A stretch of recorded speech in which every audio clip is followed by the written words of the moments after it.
अस्सलाम वालेकुम नाज़रीन, जी तव्हांजी सीरियल यारो न्यूज़ में ख़बरनि जो सिलसिलो जारी आहे।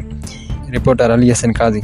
यारोलुंड में ॾाह मुहर्रम जो मरकज़ी मातमी जुलूस बरामद। अजमल मरकज़ी इमाम बारगाह खां मुख़्तलिफ़ ॻोठनि खां थींदे मरकज़ी चौक यारोलुंड शहर में पहुतो। ज़ुलजना शोहदा करबला जी झोली ऐं सेज सां गॾु मातमी जुलूस बरामद कयो वियो। माशूक़ लुंड मौलाना अख्तर लुंड ज़ेर एहतमाम जी अॻवानी मातमी जुलूस रवायती रस्तनि ते गामज़न। मातमी जुलूस में वॾे अंग में अज़ादार शरीक या हुसैन जूं सदाऊं बुलंद।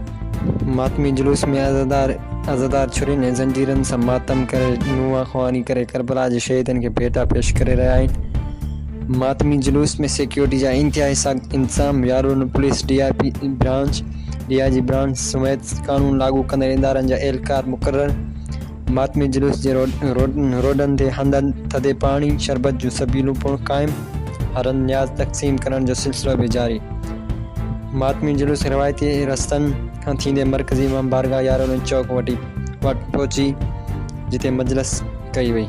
वधीक अपडेट्स जे लाइ ॾिसंदा रहो यारोलुंड न्यूज़। रिपोर्टर अली हसन काज़ी।